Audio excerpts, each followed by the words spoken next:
12장에서 가장 중요한 말씀은 가나안 땅에 들어가면 먼저 우상을 철저하게 철폐해라.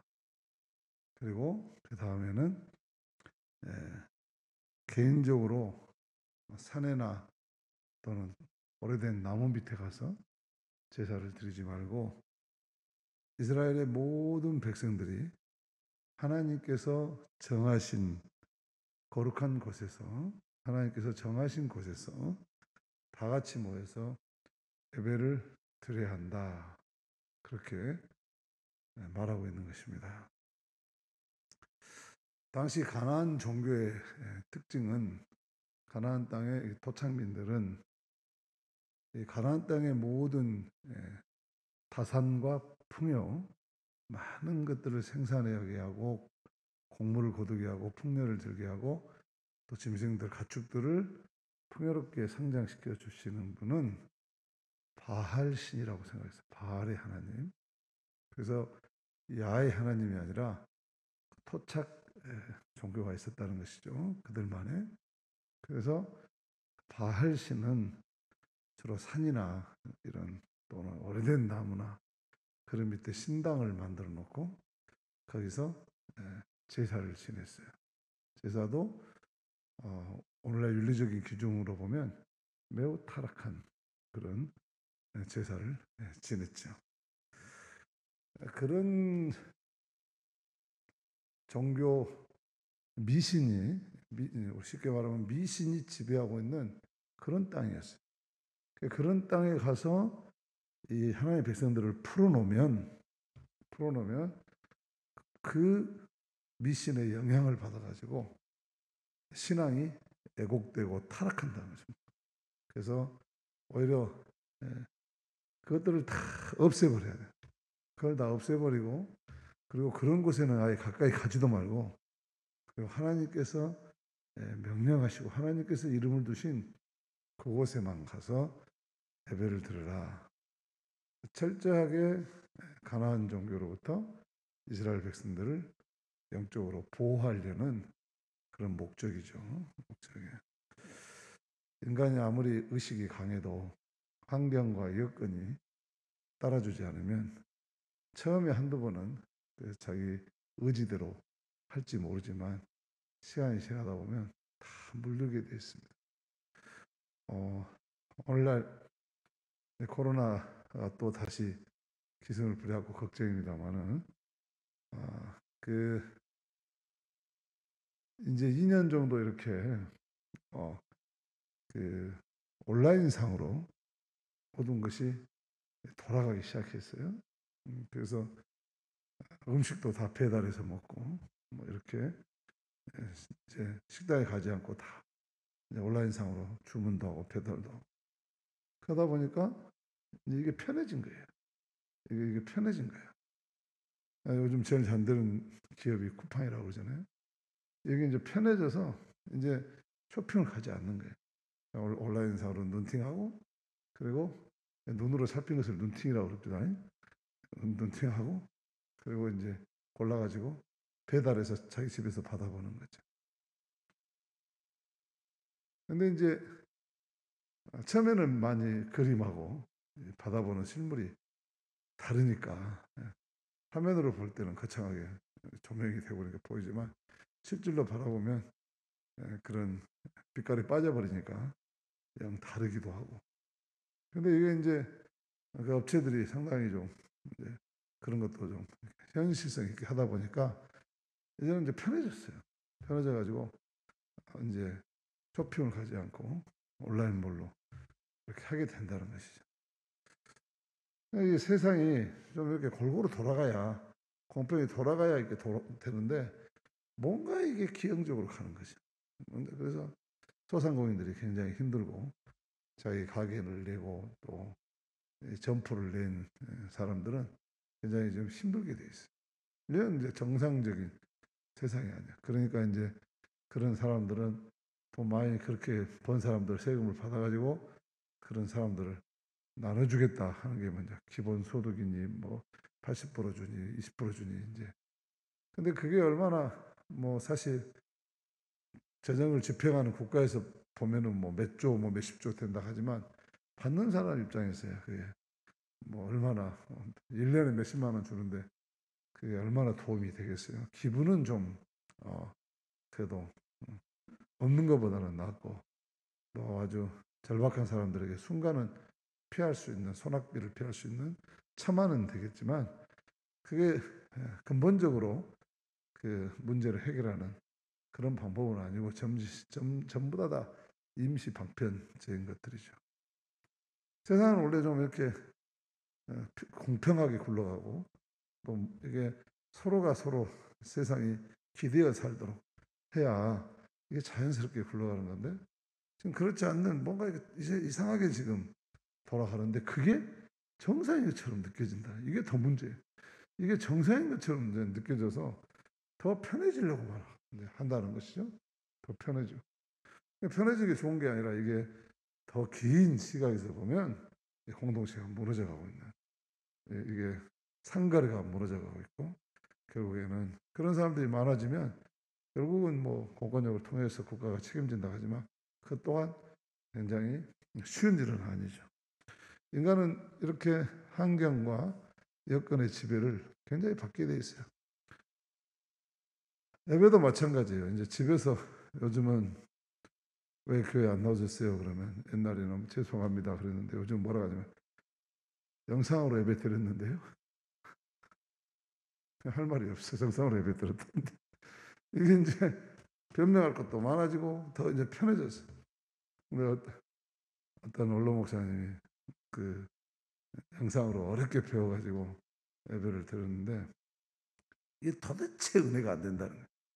그래가지고 페이스북에다가 모처럼 현장 예배에 참여해서 예배를 드렸더니 모든 그동안에 답답했던 것이 다 풀려져. 역시 이 맛이야. 예배는 이렇게 모여서 드려야 돼.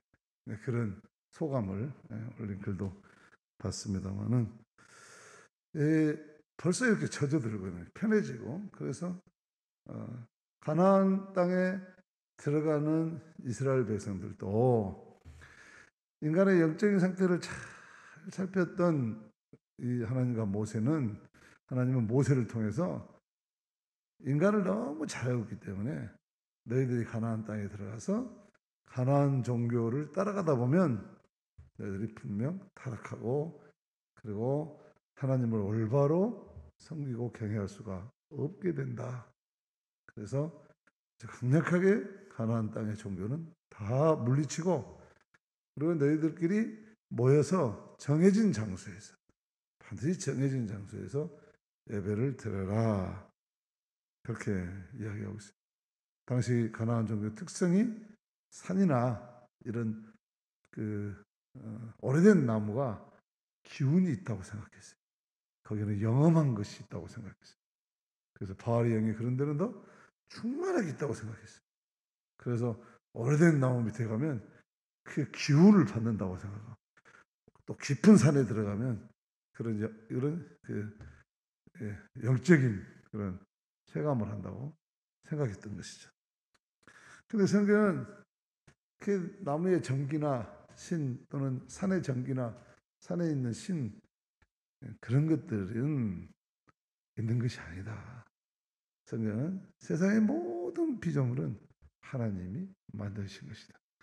하나님이 만든 피조물이고 자연은 하나님의 섭리와 창조의 질서에 따라서 움직이는 것이다. 봄, 여름, 가을, 겨울, 비가 오고 또 이렇게 그 하나님께서 만들어 놓으신 그 신비한 생명의 원리에 따라서 햇빛이 있고 비가 오고 그리고 거기서 자체 내에 강압성 작용을 통해서 또는 이슬 먹이 사슬을 통해서 이렇게 공존하도록 하나님이 다 그렇게 창조 질서 개체수까지 다 정해놨는데 그런 것들이 영이 있는 건 아니다. 다 하나님의 피조물에 불과한 것이고 그것을 인간에게 맡겼다. 인간에게 그것을 만물 가운데 가장 뛰어난 영장, 가장 하나님의 숨을 불어넣어서 하나님의 영과 가장 일치한 인간에게 그 모든 자연의 피조물들을 다스리고 또 생육하고 번성시키고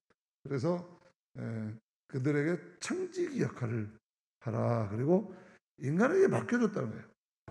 근데 인간이 그 맡겨준 청지기 때문에 모든 것을 관리하고 감독할 권한이 있는 거죠. 근데 이 관리하고 감독을, 산과 나무들을 관리하고 감독해야 될 인간이 오히려 산에 가서 절을 하고 나무에 가서 싹싹 빌고 물 떠놓고 빌고 거기다가 소원을 아뢰고 하는 것이 얼마나 어리석은 일이냐는 거예요. 자기가 다스리고 자기가 돌봐야 될 짐승이나 나무한테 가서 오히려 그것을 신으로 모시고 섬기고 있으니까 궁극적으로 하나님이 창조하신 인간의 존엄성을 스스로 망가뜨리는 거예요. 인간의 존엄성, 만물의 영장인 인간이 스스로 개, 돼지보다 못한 처지로 전락하는 행위라는 것이죠.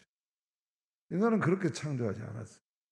모든 세상의 만물을 다스리고 생육하고 보상하고 그것을 관리하면서 그 소산물을 먹고 살도록 그렇게 하나님께서 만들어 놓은 창조 질서를 완전히 무시하고 또는 역행하고 그리고 인간 스스로가 자기를 비하하고 타락시키는 그런 행위가 된다. 그래서 그런 피조물에 가서 가나안 땅에 들어가거든 거기 가서 예배드리지 말고 너희들은 거룩한 백성으로 하나님의 말씀에 순종해서 하나님이 자기 이름을 두시려고 자기 이름의 영광과 존귀함과 세세토록 통치하심을 드러내려고 예배하신 거룩한 장소에 가서 하나님의 영이 임재하는 그곳에서 하나님을 예배해야 된다 하고 지금 말씀하고 있는 것이죠.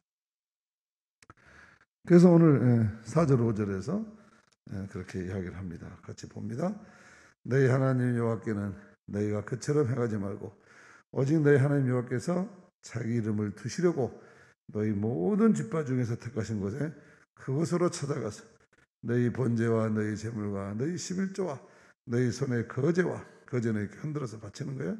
너희의 소원제와 낙혼 뇌물과 너희 소와 양의 처음 난 것들을 너희는 그리로 가져다가 드리고 너희들 가운데 가장 하나님의 은혜 받았다고 생각하는 가장 첫 번째 것 그리고 하나님의 주권을 인정하는 10분의 1의 예물을 하나님 앞에 가지고 나와서 하나님 앞에 너희의 제사법에 따라서 하나님의 법도에 따라서 하나님이 정해주신 제사의 법도에 따라서 예배를 드려라. 그런 이야기죠.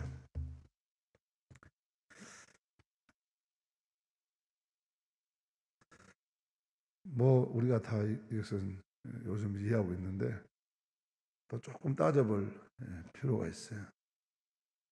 요즘 그 반려동물들 키우시는데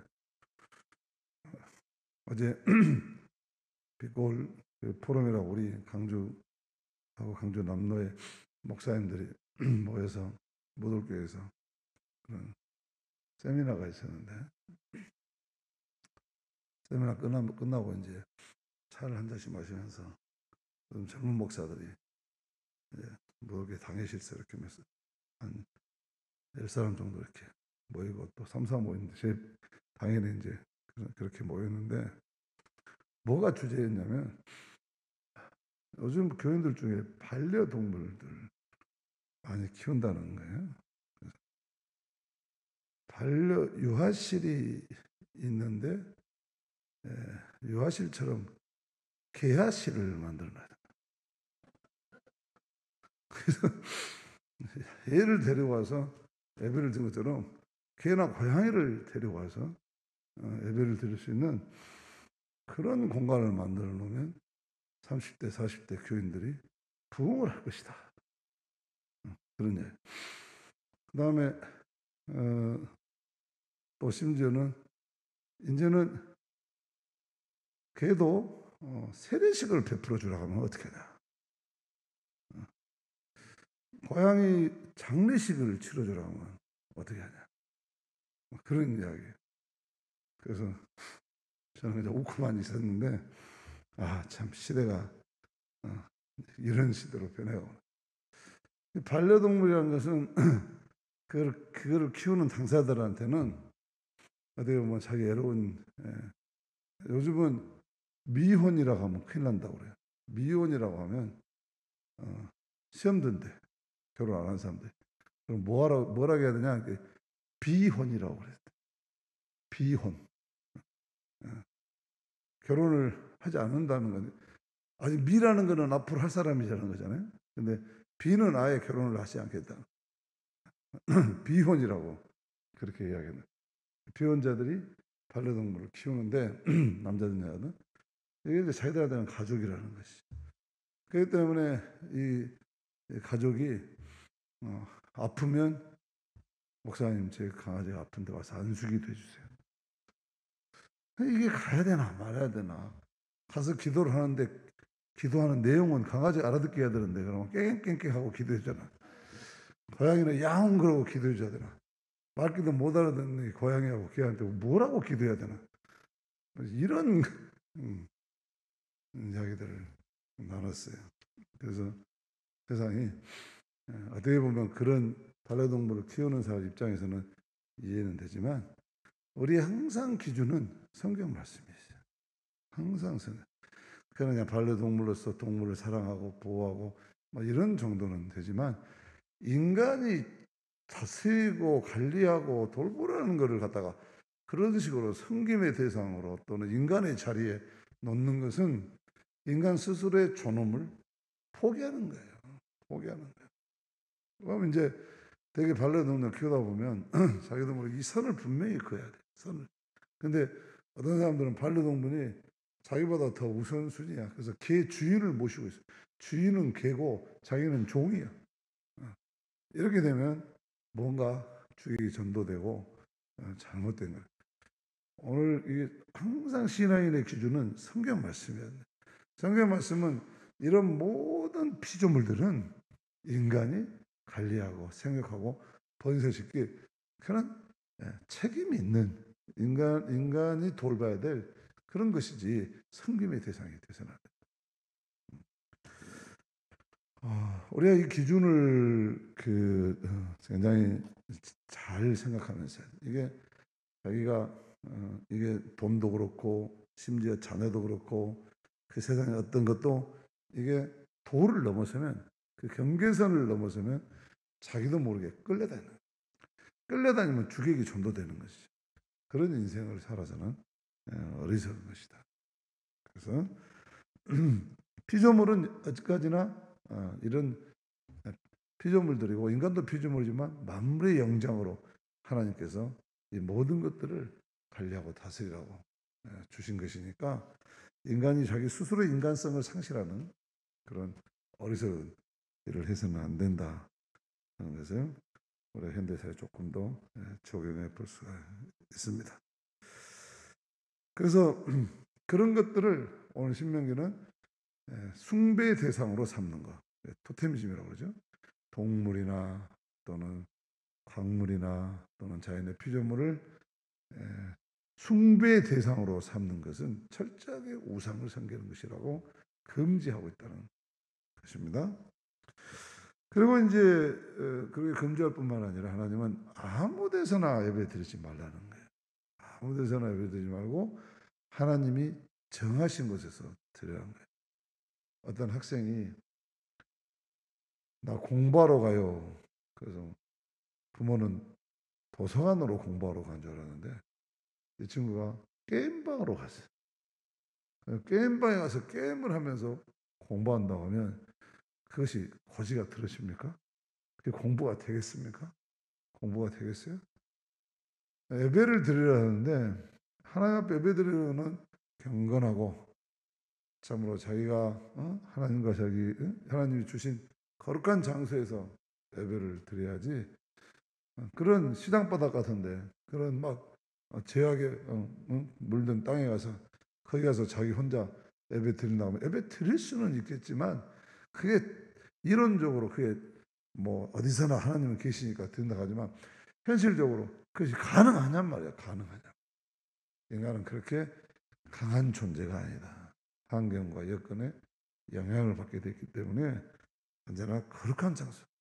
지금 우리가 가정 예배를 들어봐서 알지만 솔직히 어떤 분들은 가정 예배를 들어도 정말 정성껏 다 정장하고 또 재단도 또 뭐 책상을 놓든 밥상을 놓든 다 분위기를 잡고 텔레비전도 켜고 경건하게 가족들이 모여서 그렇게 예배를 드리신 분도 계세요. 계신 대단히 훌륭하신 분들이 그렇게. 근데 지금까지 한 2년 동안 계속해서 그렇게 들으신 분이 있다면 그분은 있을 수는 있겠지만 현실적으로 불가능해. 왜? 그런 정성이라면 진즉 예배에 나왔어요. 안 그래요? 그런 정성이라면 진즉 교회에서 10%만 돼도 나는 거기 끼야 돼요 하고 기어이 예배에 나왔어요. 안 그렇습니까? 여러분들처럼. 근데 그게 이론적으로는 되지만 그 말이 되는 거예요. 현실적으로. 안 되는 이야기를 억지 부린다. 그런 식으로. 그런 경우가 많아요. 되지도 않는 걸 가지고 말로만 그렇게. 되지를 않습니다. 제대로 해보지만 되지를 않아요. 그러니까 예배는 하나님의 이름 두신 곳은 우리가 성전이에요. 교회. 예배당에 와서 그래서 예배 드리는 거예요. 결혼식 한다고 아무데나 시장바닥에 나가서 결혼식 하면 그것이 사람들이 그게 잘한다고 하겠어요? 저것들이 이상한 것들이라고 그러지? 이론은 가능하지만 그게 가능하지 않다는 거예요. 그런 식으로 하나님은 우리에게 거룩한 장소. 근데 여기서 이름 두신 곳, 그 말은 하나님의 이름이 나타나. 그러면 이건 누구 것? 하나님의 것. 하나님 이름이 들어가. 하나님 이름. 거룩한 성자가 들어가서. 이 집은 똑같은 인간이 지은 집이지만 성전, 예배당이죠. 하나님의 이름이 두는 것은 되게 하나님과 연관이 돼 있는 거죠. 하나님과 연관이 돼 있는 곳에 가서 예배 들어간 거예요. 근데 하나님에게 가장 강력한 연관이 되어 있는 게 어디겠어요? 하나님께서 나타나셨던 곳이. 그래서 성전은 다 구약의 성전들은 전부 하나님께서 이스라엘 백성들에게 나타나셨던 것, 임재하셨던 곳이 다 그곳이 성전이 됐어요. 예루살렘 성전은 어디였습니까? 아브라함이 이삭을 가지고 올라가서 제사를 지냈던 모리아산이에요. 모리아산에 돌 위에 세워놓고 잡으려 했던 그것이 이스라엘 예루살렘 성전의 제단이 된 거예요. 그 바위 위에 성전을 지은 거예요.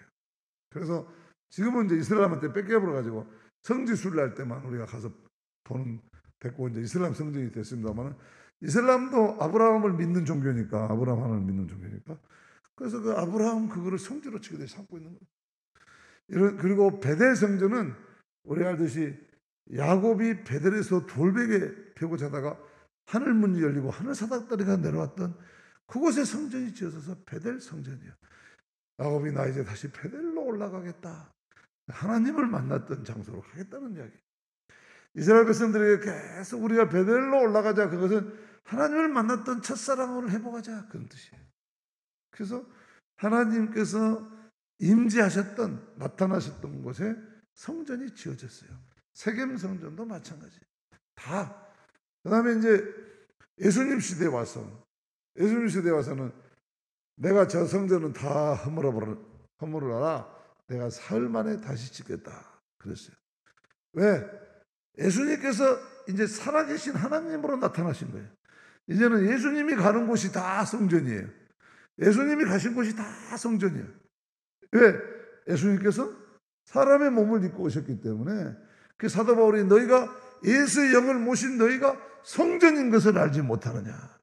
이제 하나님이 우리의 내 영 안에 계시고 나를 통해서 예수님의 정신, 예수님의 마음, 하나님의 뜻, 하나님의 말씀, 하나님의 의지, 하나님의 역사가 나타나면 내가 성전이에요.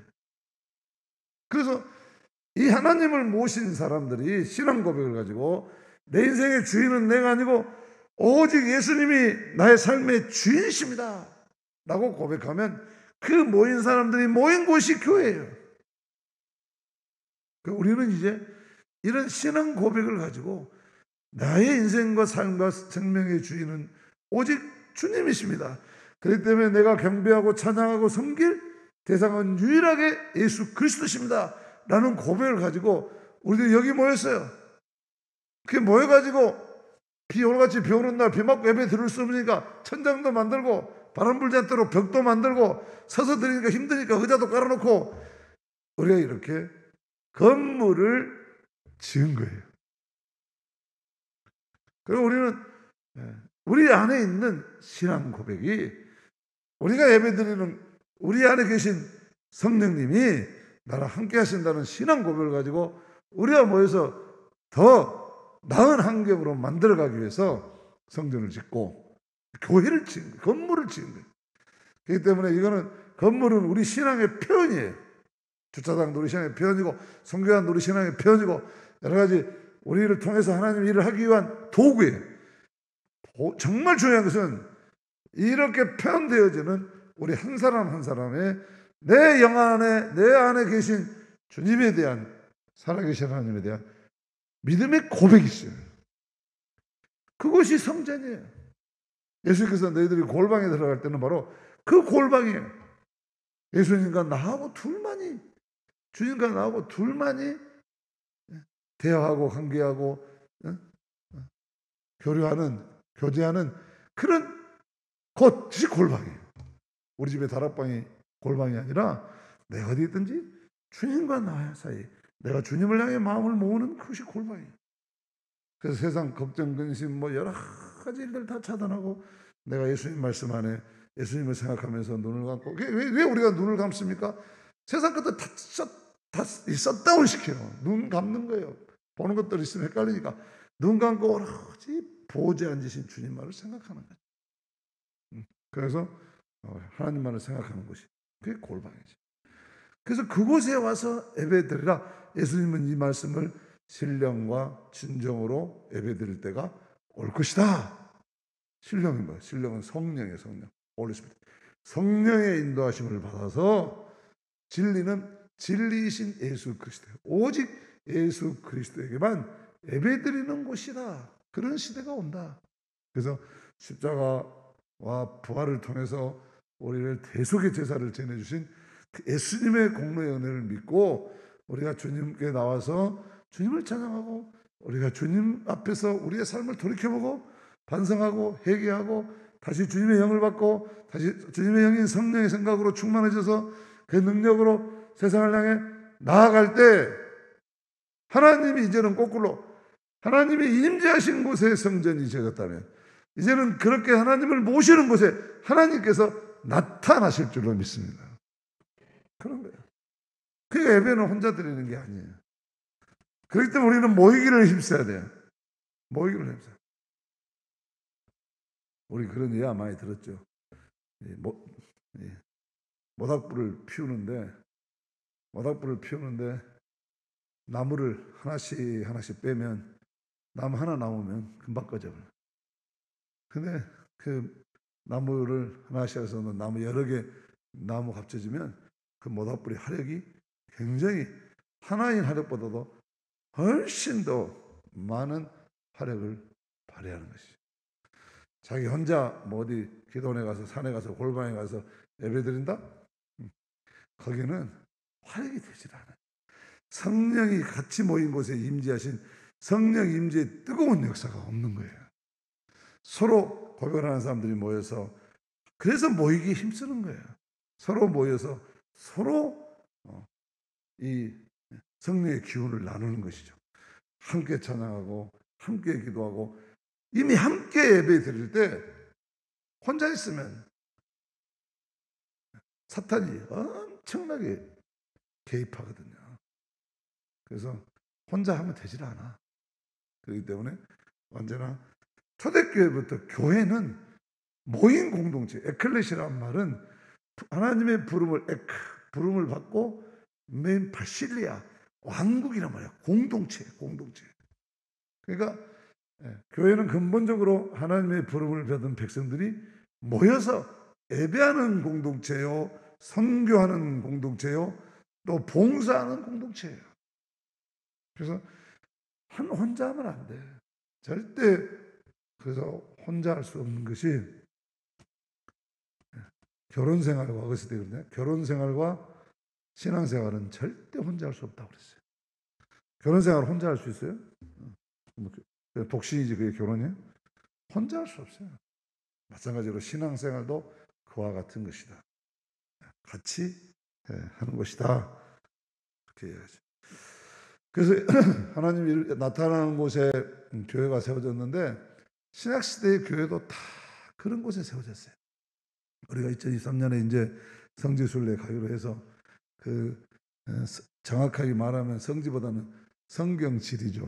성경의 지리를 공부하러 가는 것이죠. 근데 성경에 나타난 지리들 가보면 예수님이 오신 다음에 그 이스라엘에 지어진 교회들은 똑같아요. 다 하나님 예수님께서 나타나셔서 하나님의 권능과 기사를 보여줬던 데가 다 교회가 있었어요. 태어나셨던 곳에 베들레헴 교회, 변화산에서 변화됐을 때 가보면 거기 변화산 교회, 또 그 갈릴리 그 어부들을 부르셨던 그 갈릴리 해변의 어부의 교회, 또 막달라 마리아가 그 예수님에게 발을 씻어줬던 그 집자리에 막달라 마리아 교회, 또 베드로 장모 고쳤던 그곳에 베드로 장모 교회, 마가의 다락방에 가보면 거기는 마가의 교회, 다 그런 곳에 교회가 서 있어요. 다 그런 곳에 하나님이 이름을 두신 거룩한 곳에 교회가 서 있어요. 자, 그럼 반대로 우리 성강교회는 어떤 하나님이 나타나서 이곳에 성강교회가 세워졌습니까? 이곳에 성강교회는 우리는 뭘 자랑할까요? 우리 성강교회는 예수님의 정신과 예수님의 마음과 예수님의 삶으로 가득 찬 성도들이 모인 교회, 그래서 거룩한 빛이 되는 교회, 그래서 성강교회다. 있습니까? 우리가 그런 고백을 가져요. 그래서 성강교회는 바로 그런 지금 사람들이 모였고 그런 역사를 지금 만들어가고 있는 거예요. 계속해서 우리 후손들이. 그래서 뭐 저 앞에다가 기념식수도 만들고 또 이게 주당도 만들고 성교관도 짓고 이제 성교관까지 다 끝나면 어디 적당한 장소에다가 우리 그동안에 우리 교회에 처음부터 다녔던 모든 교인들 이름을 다 적어 놓으려고 그래요. 기대하시라, 개봉박도. 그래서 쫙 지금은 이제 우리 저 역사관 TV 안에 컴퓨터로 지금 작업을 해놔가지고 몇십 년 했는데 지금 그거 대충 지금 그것도 한번 정확하게 다시 한번 컴퓨터에서 그거 반드시 완성해야 돼요. 완성해서 지금 뭐 이렇게 몇 년도 해서 사진도 막 해놨는데 명단을 다시 다 해서 디지털화, 자료를 디지털화하기도 하고, 이 디지털화하고 나니까 처음에만 그러지 사람들이 잘 안 보는 것 같아. 그래서 저것도 구역별로 우리 디지털 역사 탐방 이런 시간 만들어 갖고 1시간씩 제 앞에 서서 공부 좀 하라고 그런 프로그램도 만들어야 될 것 같아요. 그 자기 교회에 어떤 역사를 만들고 있고 어떤 비전을 가지고 있는지 알아야 될 거 아니에요. 그래서 공부. 이제 우리 교회 재직이 되시는 분들은 필수적으로 집사 한수 뭐 이렇게 교회 일꾼 될 사람들은 반드시 저 텔레비전 앞에 가고 하루씩 공부하고 되는 걸로. 그래서 다 공부를 해야 돼. 작동도 하고. 이게 역사화해야 돼. 그래서 이제 이게 아직은 이게 가두기적인 시대라 아날로그가 또 좋으신 편한 분들이 계시기 때문에 우리 성경까지 찍고 난 다음에는 다 깨알 같은 글씨라도 전부 적어가지고 이 거룩한 성강의 빈님들, 거룩한 교회를 이루은 사람들 해가지고 물론 하늘나라 생명책에 이름이 있겠지만 여기다도 그냥 착 하고 그 다음에 그 다음 사람들이 오면 또 늘 공간까지 여백을 만들어 놓고 어느 한쪽에다가 반드시 그걸 만들어야 되겠다 그런 생각을 했어요. 그래서 왜 그러냐면 기억하라는 거야. 기억하고 전통을 이어가고 또 우리가 그걸 만들어내야 되고 미래에 전수해줘야 되고 그래서 그런 일들을 우리가 스스로 해가야 돼. 그냥 뭐 어느 시점 인생의 어느 토막에 와서 그냥 왔다가 가불고 흔적도 없이 우리 그러려고 하는 게 아니에요. 너무 억울하지 않아요? 인생이 얼마나 빨리 가는데 너무 억울하지 않아요? 이렇게 기억하다가 우리 이전의 권사님 저렇게 열심히 신앙생활 했는데 20년 후에 누가 기억도 안 해준다면 이게 복창 터질 일이지. 거기다 사실은 저 자리에다가 여기는 이순애 권사님이 늘 앉아서 기도했던 자리입니다 하고 써놔야 된다. 자기 자리도 다 지켜서. 그런 아니 저 유럽교회 가보니까 유럽교회 앞에는 전부 무덤이잖아. 무덤. 여기요 이런 그 타이르가 전부 몇 년도도 몇 년 하고 이름이 다 있어. 이게 뭐다니까 그거 다 그 교회를 섬겼던 목사님들의 무덤이야. 그게 그 안에 다 뼈가 그대로 있대요. 지금도 유럽교회 다 그렇게 생겼잖아요.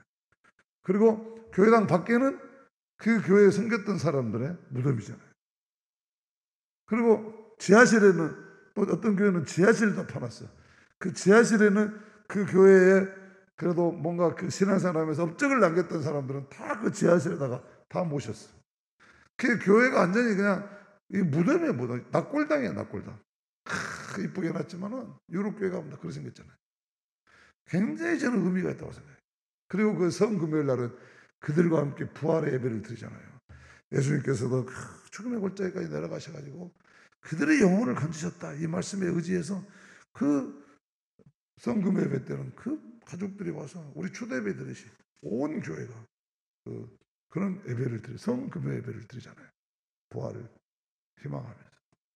이게 뭐 예배 하나를 드려도 그리고 우리가 종교의식을 해도 뭔가 이게 하나님께서 나타나시고 정말 의미가 있는 그런 예식을 드릴 수 있는 그런 신앙으로 우리들이 신앙이 세련되져 가야 돼. 얼마나 그 교육이에요, 교육. 그 다음 세대들이 바라보면서 우리의 신앙의 전통, 이 가장 아름다운 가치를 어떻게 계승해 가야 되는구나. 어떻게 지켜야 되고 어떻게 이것을 전승해야 되는구나. 그런 사람들이 없었더라면 지금 이 성경이 우리한테 전해졌겠어요? 이 초대교회 때 그러면 이제 이런 장소에 가서 하라는 거고, 그 다음에 이제 오늘 또 하나는 하나님이 정해진 곳에 가서 정해진 법도에 따라서 예배 드리라고 그러잖아요. 오늘 말씀에 뭐 드려라 뭐 드려라 뭐 드려라 너희들이 너희 마음대로 하지 말라는 거예요. 8절에 보세요.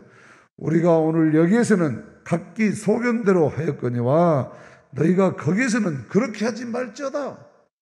너희 마음대로 예배 드리고 너희 마음대로 그렇게 하는 게 아니다. 제사장의 질서에 따라서 제사장의 명령에 따라서 인도에 따라서 하나님의 법도에 따라서 정식으로 예배를 드려라.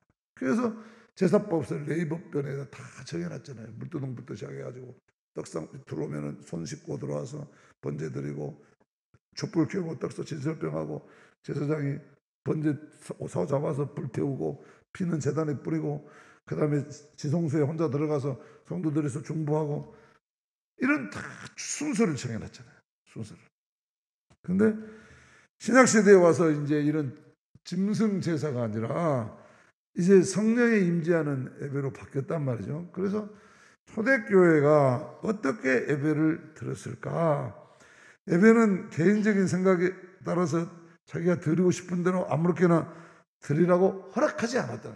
하나님께서 정하신 곳에서 제사장의 통제를 받아가면서 하나님의 법도에 따라 예배 드리기를 하나님은 원하셨다. 그렇게 드리는 곳에 하나님이 임재하시겠다. 그리고 그들에게 복을 주시겠다 하고 약속하셨어요. 예배를 마음대로 드린다고 하나님이 늘 복 주는 거 아니에요. 1000번 만번 들어도 하나님의 법도에 어긋나면 주시지 않겠다는, 임재하지 않겠다, 가지 않겠다. 그러나 한 번, 두 번 들어도 제대로 드리는 예배에 함께하겠다 하는 말씀이잖아요. 그래서 그러면 이제 어떤 게 가장 그러면 이 하나님의 말씀의 법도에 예배 드리는 걸까 했는데 초대교회의 가장 잘된 예배를 가장 하나님 말씀의 법도에 따라서 예수님이 예배 드렸던 그 모습을 그래도 기억이 남아있을 때 전승해서 예배 드린 것이 성경에 있더라 그 말이에요. 어디에? 요한계시록 4장과 5장에 하늘의 예배라는 이름으로 하늘 천상에서 24장로들이 예배드리는 그 모습을 보고 요한이 우리가 땅의 예배를 드릴 것이 아니라 이제는 하늘의 예배를 드려야 되겠구나. 그래서 전해주는 것이 요한계시록 4장이에요. 그것이 요한이 본 하늘의 예배를 초대교회가 이 땅에 가져와서 그대로 예배 드리기 시작했어요. 그래서 그 예배 순서대로 쫙 짜져 있다가 50년도에 지금부터 그러니까 벌써 70년이 됐나요? 1940 몇 년도인가 48년인가 50년 그 사이에 제가 이번에 성지순례 가서 가봤는데 쿰난 동굴이라고 하는 데서 그 문서가 발견된 거예요. 그래서 쿰난 동굴은 사해 바다 옆에 있어요. 그 쿰난 동굴이 이렇게 있고 쿰난 동굴이 여기 제도선처럼 아니 그렇게 멀지도 않아요. 가까워. 상당히 이렇게 가까운 이렇게 쿰난 동굴이 있으면 바로 그 앞에 바닷가가 사해 바다예요. 그래서 이것을 사해 문서라고도 해요. 사해 문서. 쿰난 동굴에서 사해 문서가 발견됐는데 이게 그 동굴에서 동굴 생활하면서 신앙생활하던 교인이 쓰던 성경책, 찬양집 뭐 그런 것들이 토기 뭐 그 도구들 이런 것들이 발견됐어요. 근데 거기에 이 양피를 해서 쓴 그런 그 성경 말씀이 다 발견됐어요. 그리고 여기 순서가 발견됐어요.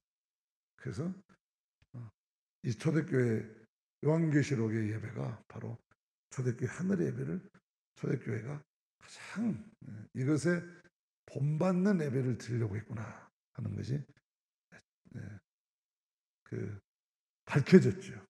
그래서 그거를 리털지 순서지라고. 초대교회도 순서지가 있었다. 그냥 들은 게 아니라 순서지를 가지고 예배 드렸다. 그래서 이 예배 주보가 그렇게 중요한 거예요. 전통에 우리 교회 전통에 순서에 따라서. 요즘은 이제 막 디지털로 하니까 주보 없애버리고 막 여기다 화면으로만 써가지고 예배 드리는 교회도 있는데 이거는 준비한 거야. 교회들이 다 준비해서 리털지예요. 리털지는 하나님 앞에 예배 드리는 성도의 마음을 모으는 아주 소중한 그런 그냥 이게 종이가 아니란 말이에요. 종이가 아니야. 예배의 순서를 정해. 그래서 그 예배의 순서를 정해. 그러니까 요한계시록 찾아보면 요한이 먼저 하늘로 촥 가니까 하늘문이 촥 열리는데 나팔 소리가 나면서 이제 그 천군 천사들이 나팔 소리 같은 것이 들리면서 보좌가 촥 열리죠. 우리가 예배에 교회에 나올 때 성령의 음성을 나팔 소리처럼 듣는 거예요. 교회 와서 내가 자기 삶을 돌아보면서 예배당에 탁 있으면서 하나님이 나를 부르는 나팔 소리. 주님 이 부르는 내가 또 오늘 교회 왔습니다. 그러지만 성령이 여러분들 부르는 소리. 하나님 내가 오늘 또 하나님께서 오늘 내가 너를 이 자리에 불러놓으라. 나팔 소리를 들으면서 우리의 시선은 십자가를 바라본 거야. 십자가 위에 하늘에 계신 보좌가 열려야 돼. 하늘문이 쫙 열려. 그래서 우리가 예배의 부름을 이 예배에 나오신 여러분들에게 주님의 은혜와 평화가 가득하시기를 축복합니다. 나팔 소리가 들려요. 여러분들이 하늘문을 마음의 문을 요새는 하늘문이 바로 여러분 마음의 문을 열어야 돼. 마음의 문이 열려야 하늘문도 열리지. 마음의 문을 다 열고 모든 세상 것을 뒤로하고 오로지 하나님만을 생각하는 것이 하늘 보좌를 바라보는 거예요. 오직 내가 모든 잡념만 물러가라. 내가 오로지 주님만을 바라보고 주의 말씀에만 경청하고 주님만 찬양하리라. 그러면 이제 성령 임재를 기원해. 주님 오늘 예배가 성령으로 오셔서 여기 찾아온 한 영혼 다 치유해 주시고 회복해 주시고 임재해 주시고 축복해 주세요 하고 제가 기도하잖아요. 성령 임재의 기도를. 이곳은 우리들이 모인 게 아니라 우리들이 모였지만 이곳에 성령이 지금 역사하시는 시간이다. 임재하시는 시간이 되게 해달라고 내가 선포하고 기도하는 것이. 그리고 여러분들이 나와서 다 이제 처음에 할 건 뭐예요? 하나님 앞에 내가 임재를 경험하고 임재했으면 하나님이 영이 우리와 함께 하신다고 나를 내 속에 계신다고 생각하면 제일 먼저 우리 하는 게 찬양이에요. 그래서 이 찬양은 그냥 찬송이 아니라 나가는 찬송, 하나님 앞에 나아가는 나음 찬송을 드리는 거예요. 나음 찬송. 그리고 나음 찬송하면 이제 그 다음에 하나님 앞에 가면은 우리가 뭐라 해야 돼? 하나님을 찬양했으면 뭐라 해야 돼? 나는 하나님 잘 믿습니다. 나는 하나님의 아들입니다. 신앙 고백해야 돼. 우리들의 고백을 담아서 하나님 앞에 나는 하나님을 믿습니다. 하나님이 내가 주인이시고 내 인생의 주인이시고 내 삶의 주인이심을 믿습니다 하고 고백하는 거예요. 고백하고 그러면 이제 그 다음에 고백의 기도를 드리고 난 다음에 24 장로들이 다 전 세계에서 올라오는 성도들의 향을 다 모아서 금 항아리에 담아가지고 그거를 가지고 하나님 앞에 올려드려요. 24 장로들이, 교회를 대표하는 장로님들이 다 나와서 여러분들을 위해서 여러분들 기도를 다 모아가지고 기도의 향그릇에 담아서 하늘에 올려드리는 것이 오늘의 기도예요. 그래서 장로님들이 와서 기도를 하는 거죠. 그냥 뭐 와서 기도하는 게 아니에요. 오늘 성도들의 모든 소원을 다 향그릇에 담아서 내가 이 기도의 향을 담아서 하나님 앞에 지금 올려드리는 거죠. 하나님 그 기도를 24 장로들의 기도를 받아요.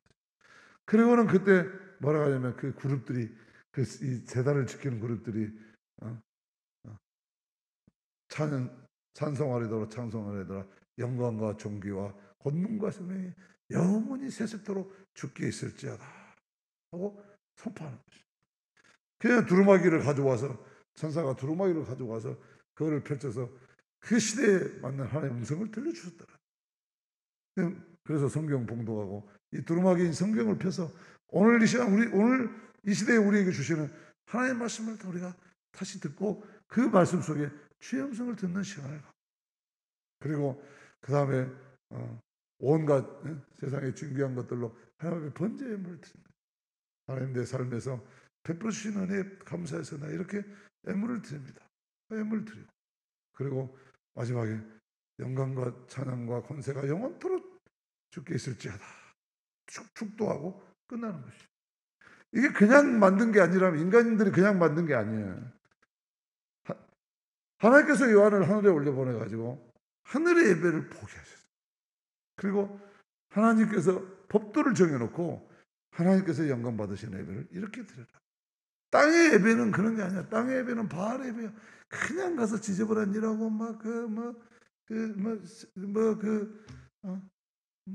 제사보다 고백보다는 그냥 소다고 닭 잡고 이런 그런 번제를 하고 그런 세상적인 가치를 가지고 하는 건 전부 땅의 예배.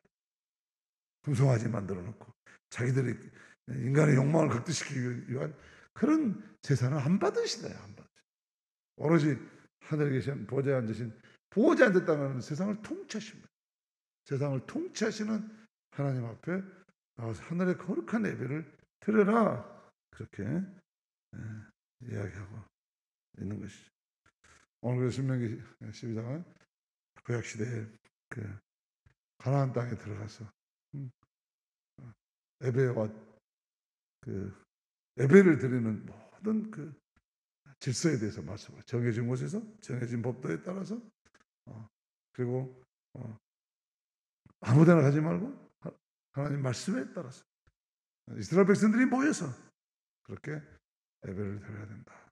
그렇게 말씀하고 있습니다. 그렇기 때문에 우리는 모이게 힘써야 돼요. 모이게 힘써야 돼요. 그리고 정해진 법도에 따라서 늘 하나님 앞에 예배에 힘써야 돼요. 모이게 힘써야 되고 예배에 힘써야 되고 그리고 말씀 중심으로 늘 살아가도록 해야 그래야 하나님의 그 예배를 받으시고 그곳에 임재하시고 그들을 축복해 주시겠다. 그렇게 오늘 하나님 약속하시죠. 여기서 받은 이곳에서 받은 강력한 성령의 세례와 역사가 바로 우리들에게 임할 때 우리의 예배를 통해서 그 힘을 받을 때 모든 사람이 충만히 임한 그 하나님의 영의 힘을 받을 때 우리는 이 거룩한 능력, 성령의 임재 체험을 가지고 이 능력으로 이 세상에서 하나님의 백성으로 하나님의 자녀로 당당하게 살아갈 수가 있는 거예요. 예배에서 아니면 어디 가서 받습니까? 목욕탕 가서 샤워하고 그렇지 않으면 깨끗하지 않듯이 우리 영혼의 셈을 받을 때가 어디가 있어요? 어디 가서 받아요? 포차에 가서? 노래방에 가서? 당구장에 가서? 댄스홀에 가서? 어디 가서 받아요? 하나님이 정해주신 곳, 거룩한 곳, 그리고 이 예배를 통해서 늘 새 힘을 받고 새 능력을 받고 살아야지. 그래서 그런 아멘 아니에요? 계속 할까요? 거의 다 끝난 것 같은데 그렇게 사시기를 주님의 이름으로 축복합니다.